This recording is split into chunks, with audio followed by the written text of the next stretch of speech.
إن الحمد لله نحمده ونستعينه ونستغفره ونعوذ بالله من شرور أنفسنا ومن سيئات أعمالنا من يهدي الله فلا مضل له ومن يضلل فلا هادي له وأشهد أن لا إله إلا الله وحده لا شريك له وأشهد أن محمدا عبده ورسوله أما بعد فإن أحسن الكلام كلام الله وخير الهدي هدي محمد صلى الله عليه وآله وسلم وشر الأمور محدثاتها وكل محدثة بدعة وكل بدعة ضلالة وكل ضلالة في النار.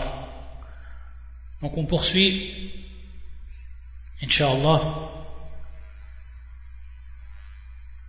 l'explication du livre Al-Qawa'id wal-Usul al-Jami'a de Cheikh Al-Allama Abdurrahman ibn Nasir As-Sa'di, rahimahullah ta'ala. Donc les règles et les bases d'ensemble, qu'on appelle également Al-Qawa'id As-Sa'diya, c'est-à-dire les règles Sa'diya, nisbatan ila al-Imam Sa'di, rahmatullah alayhi, parce que c'est lui qui les a écrits, c'est lui qui les a rassemblés dans ce livre. Et il faut savoir également un point, l'Imam Sa'di, rahmatullah alayhi, il est étudié de fond en comble, si on peut dire ainsi, les livres de Cheikh al-Islam ibn Taymiyyah et d'Ibn al-Qayyim, rahmatullah ala al-Jami'a. Et on s'aperçoit que le shir, dans les livres qu'il a écrits, surtout fi bab al-taq'id, lorsqu'il met en place donc les règles, on voit en fait qu'il s'est inspiré directement ou appris directement des livres de ces deux grands savants de l'islam. Et c'est ce qui ressort également ici, dans ce livre. On a vu la semaine dernière la première règle. On avait donné également l'introduction au livre, comment il était composé. Et donc on avait vu que dans la première partie, le cheikh va nous parler de Al-Qawa'id, des règles, Wal-Usul. Et donc on est arrivé à la deuxième règle. Cette deuxième règle, c'est la suivante. Al-Wasa'ilu laha ahkamul maqasid. Al-Wasa'ilu laha ahkamul maqasid. Si on traduit, bien entendu on va l'expliquer, on va donner des exemples à travers ce qu'a écrit le cheikh, rahmatullah alayh. Les moyens, le premier terme, al-wasa'il. Al-wasa'il, c'est un pluriel. Et son singulier c'est wasilatun. Wasilatun, que l'on traduit par les moyens. Lorsqu'on veut parvenir à une chose, on a besoin de moyens. Et ces moyens-là, on appelle ça al-wasa'il, qui est le pluriel donc de wasila.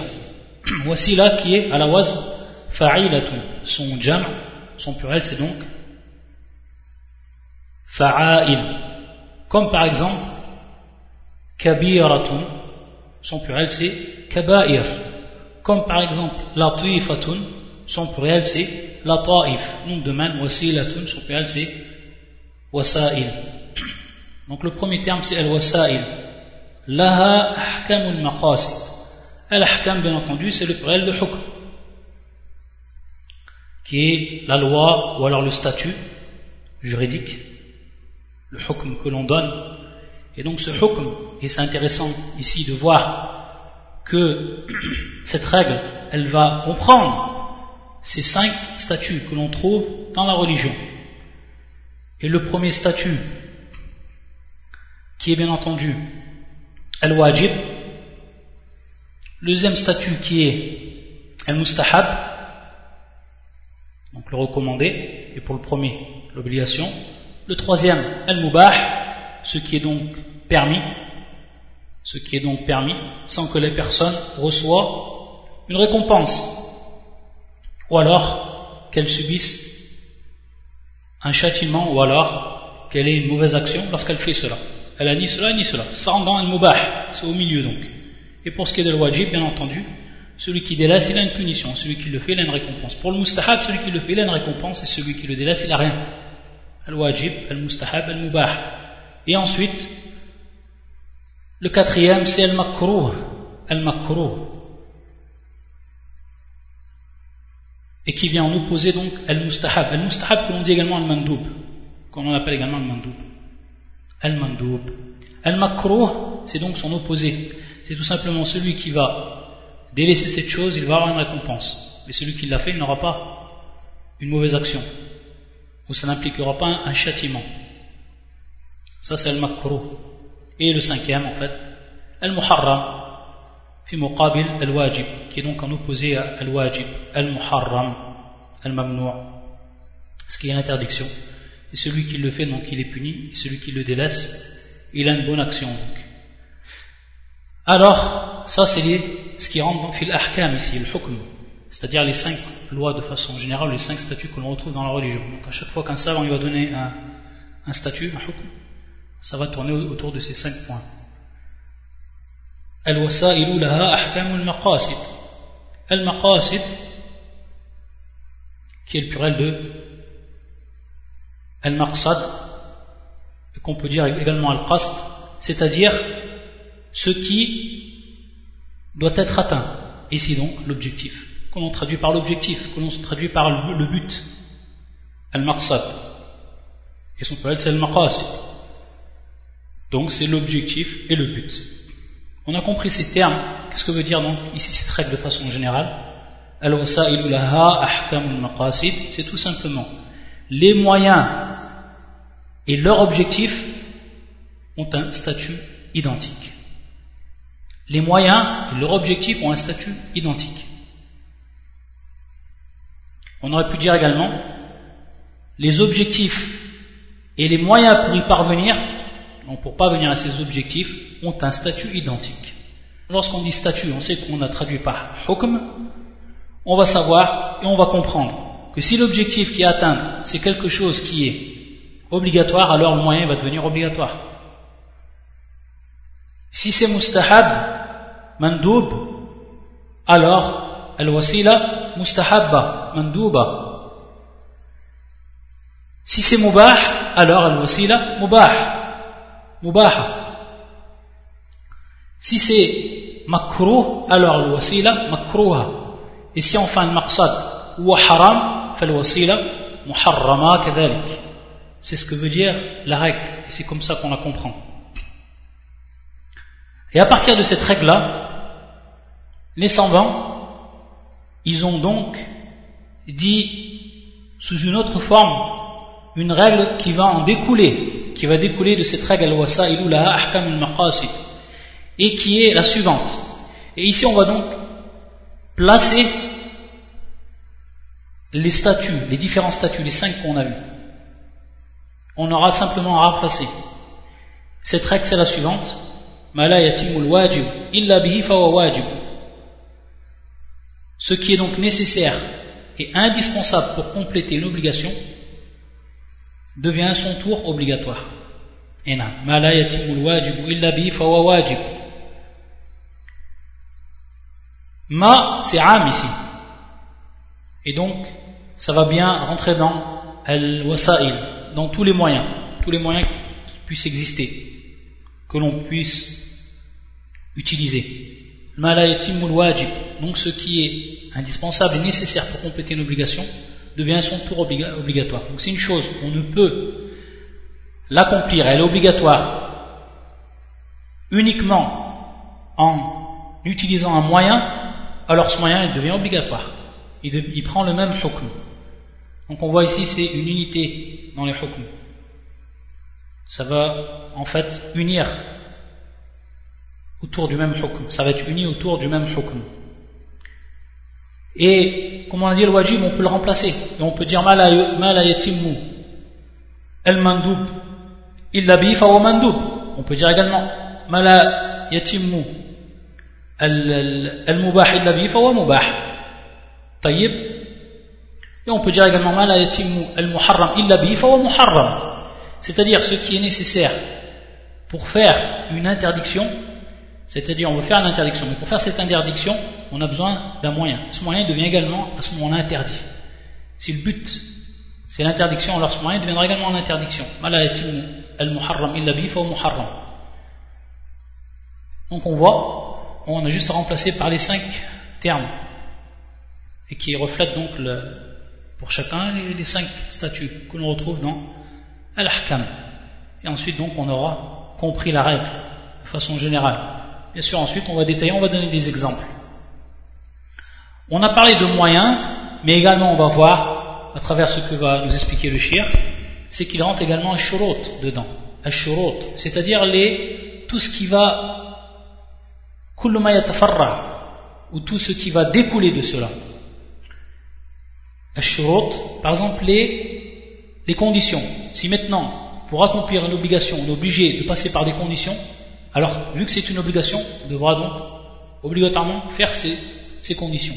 On voit également que la question des conditions rentre sous cette règle également. À titre d'exemple, pour prier, pour pouvoir prier, on a besoin de conditions, comme istiqbal al-qibla, comme al-tahara, etc. Tout ce qui rentre dans shurut al-salat, les conditions de la prière. On sait que la prière est obligatoire, donc ces shurut elles deviennent à ce moment-là obligatoires. Et ça rentre donc sous cette règle-là. Pour ce qui est des exemples, si on prend maintenant, lorsqu'on a un objectif qui est une obligation, qui est donc la prière fil masajid, jama'atan, lorsqu'on doit prier donc l'homme, pour ce qui est de l'homme, non la femme, mais l'homme, il doit prier obligatoirement dans la mosquée, et prier donc en groupe, on sait qu'il ne peut atteindre ce but que par des moyens, et parmi les moyens c'est le fait de se rendre donc à la mosquée, et pour se rendre à la mosquée, donc qu'on s'y rende à la mosquée à pied, ou en voiture, à cheval, en scooter, à la kulihal, tout ce qui va nous permettre de pouvoir arriver à la mosquée, de prier en groupe, ça va devenir donc obligatoire. Donc le fait d'aller à sa'i de façon générale, que ce soit à pied ou autre, le principal c'est de se rendre à la mosquée. Donc le fait de se rendre à la mosquée, par n'importe quel moyen, ça va devenir une obligation, par rapport à ce qui nous est facilité. Ça c'est un exemple de l'application de cette règle, al-wasa'ilu laha ahkamul maqasid. De même, pour al-jihad fi sabilillah, lorsque c'est fard ayn, lorsque tout le monde doit le faire, alors à ce moment-là, tout ce qui va permettre de combattre, et tout ce qu'on a besoin donc pour combattre, ça devient également une obligation. Pour ce qui est, à titre d'exemple, mustahab, la personne, si elle veut donc écouter des assises de science, alors pour s'y rendre, il doit bien entendu avoir un moyen, que ce soit en voiture, etc. Et donc ça rentre dans mustahab, c'est-à-dire il est préférable pour lui, il est recommandé d'assister au cours pour apprendre sa religion. Et donc à ce moment-là, pour y parvenir, il lui faut des moyens, ces moyens donc deviendront mustahab, vu que ici le maqsad ou mustahab. De même pour ce qui est de al-mubah. Al-mubah. Si on prend la question de talab al-rizq, le fait donc de chercher la pourvoyance, c'est quelque chose qui à la base mubah, et si bien entendu avec la niya la personne yartaqi, c'est-à-dire avec sa niya il va à un degré qui est plus élevé, mustahab, et ça peut même devenir wajib si la personne elle n'a pas d'autre moyen sinon d'accomplir un travail pour pouvoir subvenir aux besoins de sa famille, alors ça devient pour lui une obligation. S'il n'a pas d'autre moyen, et s'il ne le fait pas, et si donc sa famille n'a plus le moyen de pourvoyance, alors ça peut rentrer même dans ce qui est wajib, suivant l'ahwal, suivant donc les états. Pour ce qui est de al-muharram, al-makruh, pour ce qui est de al-muharram, à titre d'exemple, ce qui est interdit, et si on sait que al-maqsad, il est bien entendu muharram, alors son moyen ça deviendra l'interdiction. À titre d'exemple qu'on peut donner, si la personne elle est contactée ou elle trouve un travail pour ce qu'on appelle les vendanges du raisin, mais elle sait que ceux qui vont le contacter et les gens qui le contactent ce sont par exemple des non-musulmans, et que d'après le raisin qu'ils vont récolter ils vont faire du vin, alors à ce moment-là il est interdit de travailler dans ce qu'on appelle les vendanges, parce que la personne elle va en fait travailler pour accomplir un but, et le but à la fin c'est al-haram.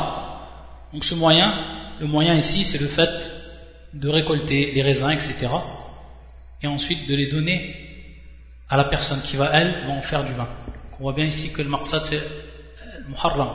Donc le moyen il devient également donc muharram. Donc il est interdit de faire ce métier-là. Ou alors de vendre. Si la personne, on sait que elle va racheter ce raisin pour faire du vin, alors ça devient également ici muharram. Elle va s'en servir. Fil haram, ça devient donc muharram. Car al-wasa'il laha ahkam al-maqasid. Et donc ici c'est wasila. Ce qu'il va prendre lui c'est une wasila. C'est un moyen pour parvenir donc à ses fins. Et ses fins c'est al-haram. Par contre si faire les vendanges, par exemple dans un pays musulman, et on sait que c'est uniquement ce raisin il va être fait pour faire des choses qui sont permises comme du asir, c'est-à-dire donc des jus de raisin, etc. Alors ça devient bien entendu ici aqal shay mubah, car hada huwa amr mubah, falma la yatimul al mubah illa bi fahuwa mubah, etc. Donc bon, on pourrait prendre beaucoup d'exemples. Le principal c'est qu'on ait compris donc la règle et ce qu'elle contient. Et bien entendu, il va y avoir beaucoup de ce qu'on appelle le furu', beaucoup de branches donc, qui découlent de cette règle-là. Et le shirk va nous en citer plusieurs. Et donc on va les voir pour donc élargir la compréhension de cette règle et tout ce qui entre dedans.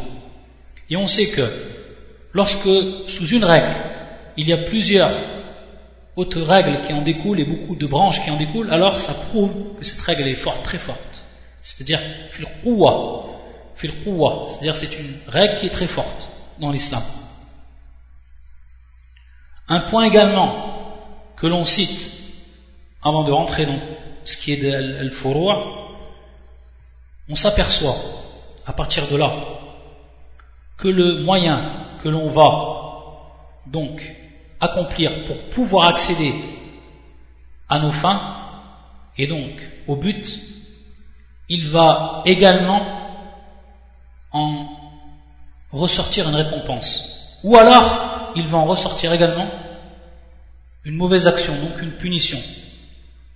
Si par exemple l'exemple qu'on a donné lorsque la personne elle va pour prier, donc le moyen pour y aller c'est de marcher à pied à titre d'exemple ou autre, le fait qu'elle va marcher pour se rendre à la mosquée, ses pas vont être comptés et ses pas vont être rétribué par Allah subhanahu wa ta'ala, comme nous ont indiqué beaucoup de hadiths du prophète sallallahu alayhi wa sallam dans ce sens-là. De même, la personne qui va agir pour pouvoir accéder au haram et qui va donc utiliser des moyens, de par ces moyens-là également il va être puni. Mais ce qu'il faut savoir, également ça c'est un point qui est important, c'est que dans la récompense il y a des niveaux. Et que l'objectif il est bien plus élevé dans la récompense. Si par exemple la personne elle part pour accomplir une bonne action, de par l'accomplissement de ce moyen elle va avoir une bonne action, elle va récolter une bonne action. Mais lorsqu'elle va atteindre cet objectif, et à ce moment-là elle va donc accomplir son objectif, l'objectif même qui est en fait une soi en lui-même, alors la récompense est bien plus élevée. Donc c'est une question de darajat, c'est une question de degré dans la récompense, sachant que dans la plupart des cas, le moyen va être moins élevé en récompense que l'accomplissement de l'objectif en lui-même. Et c'est pour ça que Cheikh Sa'di rahmatullah alayh, il va nous rappeler un verset du Coran et l'explication qui en était donnée. Et c'est le verset 12 qui est fait surat Yasin. Wallah azza wa jalla yaqul inna nahnu nuhyi al-mauta وَنَكْتُبُ مَا قَدَّمُوا وَآثَارَهُمْ إِنَّا نَحْنُ نُحْيِي الْمَوْتَى وَنَكْتُبُ مَا قَدَّمُوا وَآثَارَهُمْ. Il nous donne donc l'explication de ce verset, Cheikh Sa'di rahmatullah alayh. Donc c'est nous qui ressuscitons les morts et écrivons ce qu'ils ont fait pour l'au-delà, ainsi que leurs traces. Donc leurs traces, وَآثَارَهُمْ. Et il nous dit donc que c'est tout simplement les pas qu'ils ont accomplis et les actes qu'ils ont accomplis pour pouvoir donc concrétiser leur adoration. Et au contraire, également, c'est-à-dire la personne qui a utilisé un moyen pour pouvoir accéder à quelque chose qui est muharram, interdit également, ça va lui être écrit. Donc c'est dans les deux sens. Ça c'est l'explication du verset Inna nahnu nuhyi al-mauta ونكتب ما قدموا وآثارهم. Le shir ensuite il va nous donner des furu'. Non, le shir ensuite il va nous donner des furu', c'est-à-dire donc des branches, tout ce qui découle de cette règle-là, qui passe en fait par des exemples dans beaucoup des cas.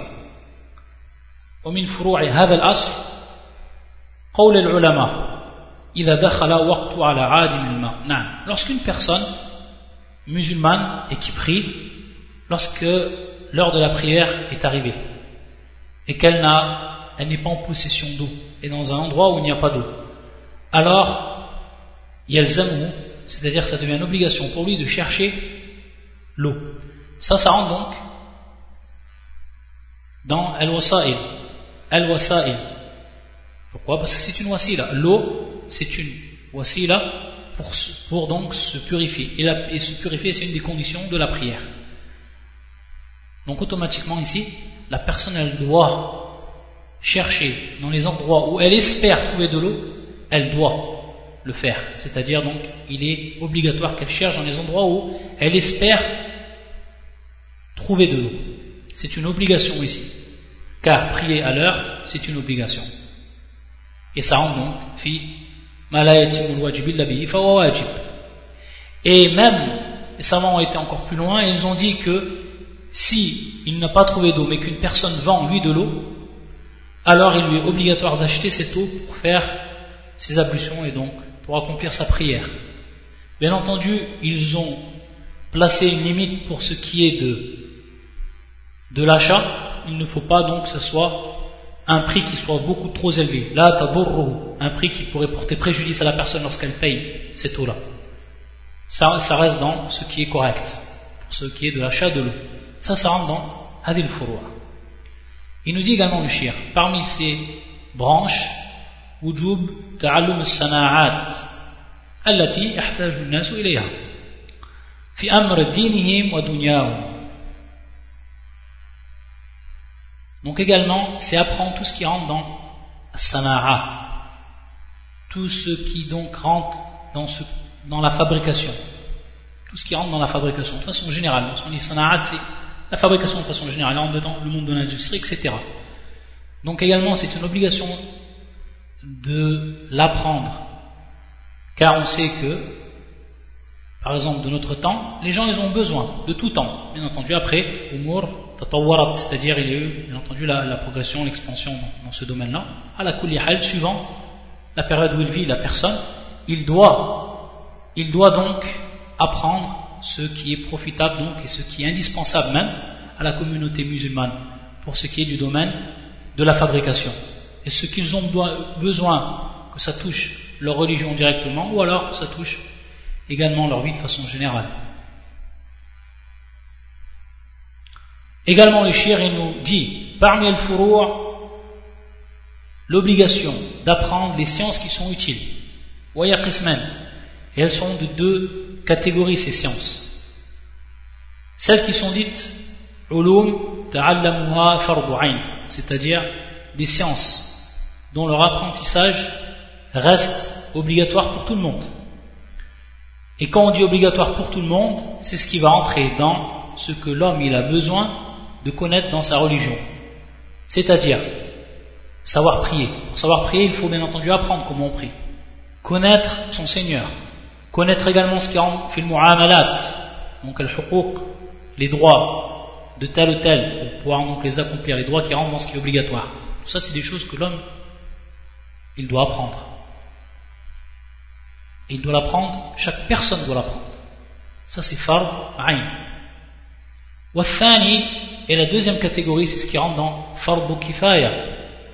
C'est-à-dire que si un groupe, une personne ou alors un groupe de personnes accomplit cette obligation, alors elle n'est plus obligatoire pour toute la communauté.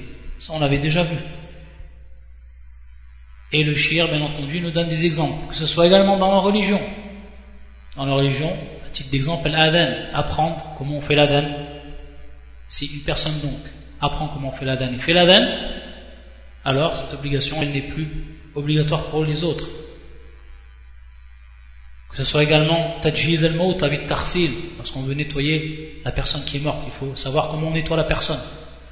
Également takfin, as-salat, al-ham, al-dafn, tout ce qui va entrer donc dans al-janaiz, c'est-à-dire lorsqu'on prie sur le mort, lorsqu'on enterre le mort, etc. Donc ça, il faut qu'il y ait des gens qui aient du fiqh, de la jurisprudence dans cela, qui sachent l'accomplir. Ça également, c'est obligatoire, mais si un groupe de personnes ou des personnes le font, alors ce n'est plus obligatoire pour le reste des autres. De même pour ce qui est de az-zira'a, de même pour ce qui est de la culture, car l'homme il a besoin de cela. Donc tout ça, ça rentre dans la deuxième catégorie qui est fardu kifaya. Également parmi al-furu' al-ulum al-shar'iyya, c'est-à-dire les sciences de la religion, de la législation musulmane, et qui sont elles de deux catégories. Et on va retrouver les mêmes termes employés, c'est-à-dire la première catégorie qui s'appelle maqasid, donc les buts, et qui est tout simplement ilm al-kitab wa sunnah. Donc le but que l'on doit atteindre, c'est la science du livre de la sunna. Ça c'est le maqsad, c'est le but même, c'est une fin en soi-même. Ilm al-kitab wa sunnah, c'est la première catégorie. La deuxième catégorie, wasa'il, comme ulum al-arabiyya bi anwa'iha, c'est-à-dire apprendre la langue arabe. Donc apprendre la langue arabe et tout ce qui rentre dedans comme catégorie, que ce soit al-nahu, al-sarf, al-balagha, tout ça, ça rentre dans ce qui est obligatoire pour donc pouvoir comprendre le livre et la sunna. Donc on est bien ici fil al-maqasid wal wasa'il. Donc ça c'est wasa'il, c'est ulum tadkhul fil wasa'il. Elle rentre donc dans les moyens. Ou alors que ce soit également ilm al-usul, etc. Également le shir nous dit, et ça rentre également dans les furu', et on a eu un aperçu au départ, c'est tout simplement que toute chose qui est à sa base licite, mais qui va nous mener, si on l'accomplit, à le délaissement d'une obligation, ou alors à ce qui est muharram, ça devient donc à ce moment-là muharram. Ça devient donc muharram. Cette fois-ci-là, elle devient muharram. Il nous dit, à titre d'exemple, comme il est interdit de vendre et d'acheter après qu'il y a eu le deuxième appel, Yom al-Jumu'ah. Et comme Allah Azza wa Jalla dit dans son livre, Ya ayyuhal ladhina amanu idha nudiya lis-salati min yawm al-Jumu'ah fas'au ila dhikrillah wa dharu al-bay'. Naam. Ô vous qui avez cru, quand on appelle à la salah du jour du vendredi, accourez à l'invocation d'Allah et laissez tout négoce. De même, si on fait une chose qui est mubah, mais lorsqu'on va la faire, ça va nous faire perdre le fait d'accomplir la prière à l'heure, alors ça devient également muharram. De même, comme il nous dit le shir, لا يحل البيع على من يريد أن يعمل بها معصية كبيع العصير على من يتخذه خمرا. Donc comme on l'a dit, il est interdit donc de vendre à une personne, par exemple du raisin ou autre, tout ce qui rentre dans l'asir, dans les jus, donc à partir de ce jus il va en faire de l'alcool, du khamr. De même pour ce qui est de vendre des armes à des gens qui sont dits ahl al-fitna, des gens qui font le mal, comme comme ceux donc qui coupent les routes, etc. Donc tout ça, ça rentre sous cette règle-là. De même, ce qui va rentrer dedans, ce qu'on appelle al-hiyal, c'est-à-dire al-hiyal, qui sont les ruses. Les ruses, afin d'obtenir une chose qui est muharram en réalité. Et le chien nous donne des exemples. À titre d'exemple, al-aïna. Al-aïna qui est une sorte de vente, mais qui est une vente muharram. Pourquoi? Parce qu'elle contient al-mhila. Et donc, lorsque al-maqsad c'était al-muharram, al-wasila, qui est ici al-bay' ou shira, sara muharraman. Tout simplement. Al-aïna, c'est lorsqu'une personne elle achète un produit d'une autre personne, quoi qu'il soit. Un produit. Petit d'exemple, il achète une voiture. Bi-ajal, mu'ajjal, thaman mu'ajjal. C'est-à-dire, il lui dit, je te vends cette voiture et dans 5 mois tu me donneras l'argent. C'est un accord qui est passé. Ça c'est permis à la base. Je t'ai vendu cette voiture par exemple 4000 euros et dans 6 mois tu me donneras l'argent. Une fois que l'accord il est fait et que la voiture elle est vendue, la personne elle revient vers lui, elle lui dit si tu es d'accord je te rachète cette voiture là. Si par exemple la personne, ça se peut qu'elle soit dans le besoin ou qu'elle aura du mal donc à payer cette voiture à la fin, lui il revient vers cette personne, il lui dit moi je te rachète donc cette voiture mais à moindre prix, par exemple à 3000 euros, et lui il est d'accord pour cela. Ça veut dire qu'il va reprendre la voiture qu'il aura vendue à 3000 euros, mais vu que l'accord à la base c'était 4000 euros, donc il faudra qu'il lui rende quand même 1000 euros. Donc ça c'est ce qu'on appelle al-aïna. Et donc la personne, de par cela, elle a accédé à une chose qui est muharram. Et donc c'est devenu hadil wasila, le bay' wa shira, c'est devenu à son tour muharraman. Hada al-aïna. Le cheikh bien entendu va donner beaucoup des exemples. Parmi les exemples également qu'il a donnés, rahimahullah, قتل الموصى له وقتل الوارث أو من طلق زوجته في مرض موته. C'est-à-dire ici qu'une personne, par exemple qui est héritière, elle va tuer celui qui a bénéficié de la part de celui qui est mort, ce qu'on appelle al-wasiyya. Al-wasiyya. Donc cette wasiyya, elle lui revient de droit. Mais la personne, lorsqu'elle tue celui à qui venait de droit cette wasiyya, qu'on lui devait, alors automatiquement cette wasiyya va être annulée et ça va donc augmenter la part pour les gens qui rentrent dans al-waratha, c'est-à-dire les héritiers. Donc la personne elle a voulu par là quelque chose qui est muharram. Taïb, qu'est-ce que c'est al-thawab? Il n'aura plus droit à l'héritage. Ou alors de même, on dit al-musalaou, mais également al-mou aussi, c'est-à-dire que la personne elle tue une personne qui lui avait fait donc comme on l'a vu également, une wasiyya, et à partir de là, yu'ajjil kasb al-wasiyya, afin qu'il prenne plus vite al-wasiyya. Donc ça devient à ce moment-là haram lahu. De même pour ce qui est bien entendu al-warith, c'est la même chose. De même pour celui qui va divorcer sa femme au moment où il est malade, mais cette maladie, il sait que c'est la maladie de sa mort. Par exemple, une personne qui est gravement malade, qui a par exemple le cancer, et une maladie dont on n'espère plus la guérison, à ce moment-là, l'homme, il divorce sa femme pour qu'elle n'ait pas accès à quoi? L'héritage, lorsqu'il l'aura divorcée. Donc ici, bien entendu, c'est une wasila, c'est un moyen pour arriver à ce qui est muharram, et le muharram, c'est de priver sa femme de l'héritage. Et bien entendu, ici, c'est interdit. C'est-à-dire, même si yutalliquha, elle aura l'héritage. Yani nu'amilu binaqidi ou binaqidi qasdihi. Quand dans al-furu', ce qu'on appelle al-'adl avec ad-da, al-'adl, 'adl az-zawj li zawjatihi bighayri haqq. C'est-à-dire, comme Allah Azza wa Jalla dit dans son Coran, وَلَا تَعْضُلُوهُنَّ لِتَذْهَبُوا بِبَعْضِ مَا آتَيْتُمُوهُنَّ. C'est-à-dire que certains hommes, hadahumullah, qu'est-ce qu'ils font avec leur femme? Lorsque il veut divorcer sa femme, il ne veut plus vivre avec elle. Mais lui, qu'est-ce qu'il veut? C'est-à-dire qu'il va faire ce qu'on appelle al-'adl. C'est-à-dire qu'il ne va pas la divorcer directement, mais qu'il va lui rendre la vie impossible et qu'il va complètement la délaisser. Jusqu'à que, en réalité, elle, d'elle-même, elle demande le talaq. Et qu'elle rentre dans ce qu'on appelle le khul', et qu'elle soit donc ensuite obligée de donner ce qu'il lui avait donné. Donc lui il a fait ça, il aurait pu la divorcer directement, mais il a fait ça pour récupérer de son bien. Et donc bien entendu ça c'est une wasila qui est muharram, parce que le but il est muharram. Et donc ici, même si elle fait cet acte là, c'est pour ça qu'il dit le shir, fala yahillu al-akhdhu minha fi hadhihi al-hal. Il n'est pas permis donc qu'il prenne quelque chose d'elle dans cette situation de ce qu'on appelle l'abd. Ne les empêchez pas de se remarier dans le but de leur ravir une partie de ce que vous avez donné.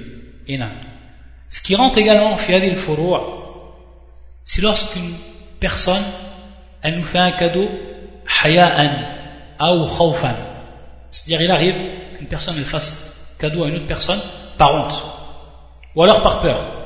Ici, al-wasila devient muharram parce qu'il est pas permis de prendre un cadeau lorsqu'on sait que al-qasd de ce cadeau-là, c'est-à-dire le but de ce cadeau-là, c'était en réalité al-haya, la honte, ou alors al-khawf. Si par exemple on sait qu'une personne elle a beaucoup honte de nous et qu'on va vers elle et qu'on lui dise, par exemple qu'elle a une montre ou quoi que ce soit, qu'on lui dise comment elle est belle ta montre et qu'on insiste et qu'on sait que la personne de honte, il y a des gens qui sont comme ça de honte, il va lui offrir, alors à ce moment-là on n'a pas le droit de l'accepter. Ou alors également dans le cas de al-khawf, c'est-à-dire de la peur. C'est pour ça qu'il dit le shir وَمَنْ أَهْدَى لِغَيْرِي حَيَاءً مِنْهُ أَوْ خَوْفًا مِنْهُ وَجَبَ عَلَيْهِ رَدْ, c'est-à-dire qu'il est obligatoire de rendre ce qu'on lui a donné. Pour ce qui est donc de al-hiyal, le shir il va nous dire, et on est toujours dans les règles ici, si c'est al-qasd, on a vu dans toutes ces ruses, al-qasd, al-maqsad, c'était quoi? C'était al-haram. Donc al-wasa'il devenait haram. Donc les ruses qui étaient en réalité des moyens pour parvenir à ce qui est haram. Donc toutes ces ruses elles étaient interdites. Mais il se peut que des ruses elles soient hiyal, elles soient donc autorisées. Et peut-être même dans certains cas obligatoires. Si le résultat est al-maqsad, il est wajib ou mustahab. C'est pour ça qu'il dit le shir fal-hiyal wallati yutawassalu biha ila istikhraj al-huquq mubaha بل مأمور بها فالعبد مأمور باستخراج حقه والحق المتعلق به بالطرق الواضحة والطرق الخفية. Donc il va nous donner des exemples le shir par rapport à ce qu'il a dit, des exemples du Coran, deux histoires qui nous ont été citées dans le Coran où on voit que des gens parmi les prophètes ils ont utilisé la ruse pour donc accéder à une chose qui va être le bien, al-khayr. La première chose, c'est ce qu'il nous dit le shir. قال تعالى لما ذكر تحيل يوسف صلى الله عليه وسلم لبقاء أخيه عنده. Il a dit Allah Azza wa Jal كذلك كدنا ليوسف كذلك كدنا ليوسف. On sait que Youssouf, il a utilisé une ruse lorsque ses frères sont venus. Tout le monde connaît l'histoire de Youssouf, Inch'Allah. Et donc lorsque ses frères ils sont venus avec son petit frère, pour qu'il garde son petit frère auprès de lui et protège donc son petit frère, il a utilisé une ruse. La ruse ici c'était, qu'est-ce que c'était al-qasd? C'était al-qasd al-khayr, le bien donc, et quelque chose qui était un haqq, pour protéger donc son frère. Donc on sait ce qu'il a fait, lorsqu'il a mis ce qu'on appelle suwa al-malik dans ce que transportaient donc ses frères, et qu'ensuite ils ont fait appeler, qu'ils ont dit que c'est eux qui avaient volé ces sortes donc de récipients et qui appartenaient donc au roi. Et donc lorsqu'ils ont su ça, il leur a permis de les laisser libres, mais à condition donc qu'ils laissent le frère. Donc ça c'était une ruse. Et Allah Azza wa Jalla dit à la fin كَذَلِكَ كِدْنَا لِيُوسُف. Donc cette ruse, elle était pour accéder à quelque chose qui était dans le bien fil khair wa haqq. Donc c'est pour ça que ça a été permis. C'est pour ça qu'il dit al-hiyal allati taslam biha an-nufus wal amwal, donc qui permettent de protéger les âmes et les biens. De même, ce qu'a fait Al-Khadir, tout le monde connaît bien entendu l'histoire entre Moussa, comme a fait surat Al-Kahf, surat qu'on a lu aujourd'hui, Al-Kahf, et on sait qu'Al-Khadir, lorsque il est avec Moussa, il a fait un acte. Cet acte-là, il a tout simplement rendu des bateaux dans un état de dysfonctionnement. Ainsi pour le verset, ainsi suggérons-nous cet artifice à Joseph. Et pour Al-Khabar, donc, qu'est-ce qu'il a fait avec les bateaux? Il les a mis dans un état de dysfonctionnement ou autre, afin qu'ils ne soient pas pris car on sait qu'il y avait un roi qui prenait tous les bateaux qui passaient devant lui, il les prenait donc, taïb, et donc il a fait ça Al-Khabar, pourquoi? Pour qu'une fois que le roi il voit que c'est un bateau qui fonctionne mal ou alors qui est complètement cassé, il l'a délaissé. Donc il a fait ça pour protéger les biens de ces gens-là et leur âme. Donc on a vu ici également que ça rentre dans Al-Hila. C'est pour ça qu'il dit ensuite le shir فَالْحِيلَةُ تَابِعَةٌ لِلْمَقْصُودِ حُسْنُهَا وَقَبِيحُهَا. C'est-à-dire donc que al-hila, elle suit ce qui est voulu, donc elle prend le même hukm de ce qui est voulu, fil husn wa fi ma wa qabih, c'est-à-dire dans ce qui est bien ou alors dans ce qui est mal. Si c'est mal, muharram, alors c'est de même, et si ce qui est bien fil khair, alors ce sera de même pour al-hila. Ce qui entre également fil furu' dans les branches donc de cette règle là, c'est an-nahy an kulli ma yuhdith al-adawa wal baghda كالبيع على بيع المسلم والعقد على عقد والخطبة النكاح, etc. Donc le shir nous dit ce qui rentre également dedans, c'est l'interdiction d'accomplir tout ce qui peut faire naître entre les musulmans al-adawa, al-baghda, la haine et la dissension entre eux. C'est pour ça qu'on voit que dans le sharia, dans la législation, il nous est interdit de vendre sur la vente de notre frère. Et également, il nous est interdit de demander un mariage une femme qui a déjà été demandée un mariage par un autre frère, etc. Tout simplement parce qu'on sait que ça va créer la haine entre les gens. Wal barba, adawa. Donc, on est toujours sous cette règle-là, et c'est pour ça qu'il est interdit de faire ce qui va amener à cela. Comme il est mustahab de faire le contraire, de faire ce qui va amener l'accord et la fraternité entre les frères. De même, ce qui rentre toujours dans les branches de cela, un nadr, donc bien entendu le vœu, lorsqu'une personne elle fait un vœu de faire quelque chose, c'est-à-dire lorsque elle dit si Allah Azza wa Jal il m'accorde ce bien, ou alors s'il m'accorde ce risque, ou alors s'il m'accorde ce travail, ou etc., alors je ferai telle adoration, par exemple je vais jeûner un mois, etc. On sait que dans la religion, le fait de faire cela, nadr, c'est quelque chose qui est makruh, qui est détestable. Mais dans al-wafa wa wajib, c'est pour ça que le prophète sallallahu alayhi wa sallam nous a dit, comme في الحديث المتفق عليه, إنه لا يأتي بخير وإنما يستخرج به من البخيل. C'est-à-dire que c'est quelque chose qui ne vient pas par bien, mais qui sort de la personne qui avare. C'est pour ça qu'il est détestable de faire un nadr, ce qu'on appelle donc un nadr. Mais lorsque la personne elle a fait ce nadr, alors si c'est fi ta'atillah, si c'est dans l'obéissance à Allah Azza wa Jalla, alors il est obligé de le faire. C'est par exemple elle a dit je jeûne un mois si j'accède à ce travail, alors si Allah Azza wa Jalla permet de m'accéder à ce travail, alors il lui sera obligatoire de jeûner donc un mois, comme il a dit dans son nadr. Taïb, ça rentre également dans cela. C'est pour ça que, pourquoi on dit c'est makruh? Parce que beaucoup de gens, ils sont si'a wa afia, c'est-à-dire qu'ils sont dans un état qui est honorable, mais lorsqu'ils tombent dans un nadr, il se peut donc que yadkhulun fil mashaqqa, dans les problèmes et dans les difficultés, etc. Alors ils n'avaient pas besoin de cela. Également, ce qui rentre dans al-furu' et ce qu'on a déjà vu, on sait que la personne, lorsqu'elle divorce sa femme 3 fois, après la 3e fois, il ne pourra plus se marier avec elle, sauf si elle se marie avec un autre homme et que cet homme-là la divorce, et qu'ensuite donc il pourra se marier avec elle. Taïb. Et donc s'il se met en accord avec une autre personne, une fois qu'il a divorcé sa femme 3 fois, pour qu'il se marie avec elle, et qu'ensuite il la divorce, et qu'ensuite il se remarie avec elle. Donc c'est un accord. Alors cela également c'est interdit, comme cela est venu dans la sunna du prophète sallallahu alayhi wa sallam. C'est strictement interdit. Pourquoi? Parce que le qasd, c'est obtenir ce qui est par un biais, donc muharram, c'est obtenir ce qui est donc interdit. C'est interdit donc de faire un acte tel quel, voici là, de pouvoir réaccéder à sa femme après qu'il l'a divorcé 3 fois. Donc c'est quelque chose, al-qasd ici c'était quelque chose qui était interdit. Il est donc interdit que la personne elle se mette en accord avec une autre personne pour qu'il se remarie avec elle et pour qu'ensuite il la divorce. Taïb, c'est uniquement dans le cas où c'est fait involontairement. C'est-à-dire que réellement la personne s'est mariée avec elle et qu'ensuite réellement il l'a divorcée parce qu'il ne pouvait plus vivre avec elle, ne voulait plus vivre avec elle. Taïb, donc tout ça, ça rentre dans al-furu' que le shir il nous a cité.